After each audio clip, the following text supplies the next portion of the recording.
Benny the Big Shot Goes to Camp by Bonnie Bader, illustrated by Sherry Warren. Benny was going to sleepaway camp for the very first time. "It's time to pack your bags," Benny's mom said. "Oh, I can do it myself," Benny said. "I've read the camp list a billion times. I know just what I have to bring."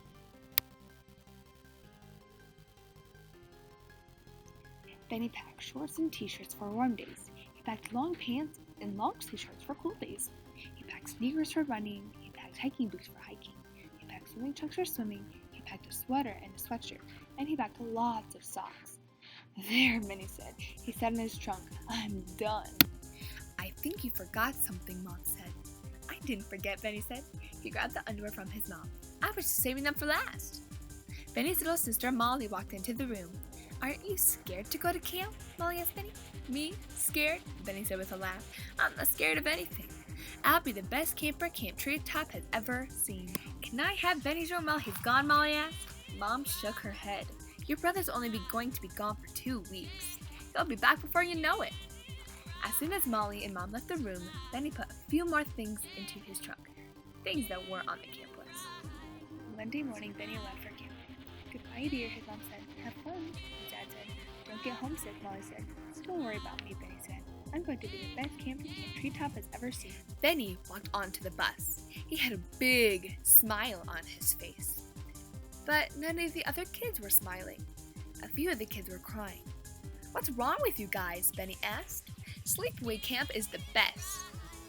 Benny sat down at the back of the bus. He waved to Molly. He blew a kiss to his parents. And when he was sure they were out of sight, he wiped a tear from his cheek.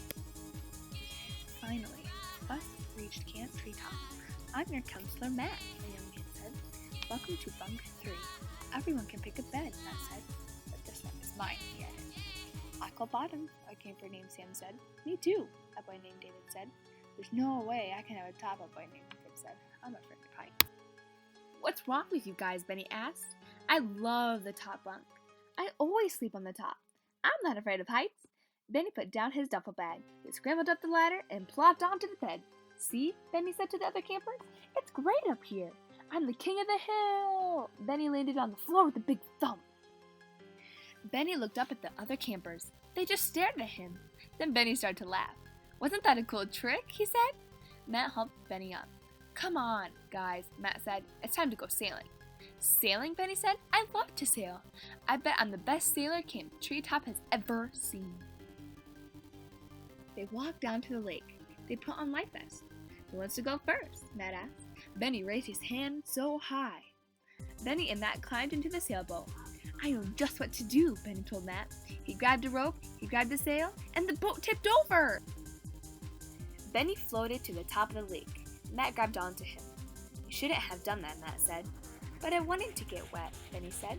"It's very hot out here." "Let's get back to shore," Matt said. "It's almost time for woodshop." "Woodshop?" Benny said. "I love woodshop. I bet I'm the best woodworker Camp Treetop has ever seen." "Welcome to woodshop. I'm Jane. We're going to build birdhouses today," Jane said. Jane gave out the supplies. "Be careful with the glue," Jane said. "It's very sticky." "I'm great with glue," Benny said. "Be careful with the hammers," Jane said. "They're very heavy." "I'm very handy with hammers," Benny said. "Is everyone done?" Jane asked. "Yes," said the campers.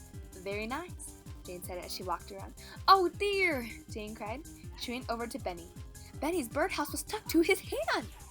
"But I wanted it this way," Benny said. "This way I can be very close to the birds when they come to my birdhouse to eat." Luckily, the glue hadn't dried yet. Over the next few days, the campers did lots of fun things. And of course, Benny said he was the best at all of them. Benny said he was the best at baseball, but he struck out every time. Benny said he was the best at tennis, but he lost all the tennis balls. Benny said he was the best at gymnastics, but he kept falling off the balance beam. Benny said he was the best at rock climbing, but all he did was dangle in the air. One night, after Benny had fallen asleep, the campers started to talk. "I'm tired of Benny's bragging," Tim said. "He thinks he's such a big shot," said Sam. "I think we should teach him a lesson," David whispered. The boys had a plan. When Benny went outside the next morning, he saw all the campers laughing. They were pointing at the flagpole. Benny looked up. There was a blanket dangling from the pole. Benny's blankie. Okay, big shot, someone called. See if you can get your blankie down. Benny tried to climb up the flagpole. Each time he tried, he just slid back down. Finally, Matt came out to help. Benny did not brag the rest of the day. He did not brag the rest of the night. When it was time for their overnight camping trip, Benny didn't say a word. He just packed his bag and followed along. The campers followed Matt up a steep hill and down an even steeper one. They went across a stream and they went under some rocks. I'm tired, Tim said. Me too, David added. Are we there yet? Sam wanted to know. Matt stopped walking. He looked up at the sky. It was getting dark. I'm afraid we're lost, Matt said. Lost? The campers cried. I can help, Benny said. I can find our way back. Yeah, right, the campers said. Benny sat down on a rock. I know I said I'm good at a lot of things, he said, and I know the truth is that I'm not the best at everything. But I know how to get us back to camp. I really do, he said. No one believed him. I know east from west and north from south, Benny said. I know which direction to go and to get us back to camp. And if you don't believe me, I'll go myself. Benny set off on his own. It was getting very dark. Wait up, cried Matt. Don't leave us, said David. They all followed Benny. Under some rocks, across a stream, up a big hill, and down a big hill. Look, shouted Tim. I see our camp. Hooray, the campers shouted. Let's hear it for Benny, said Matt. He's really the best camper Camp Treetop has ever seen.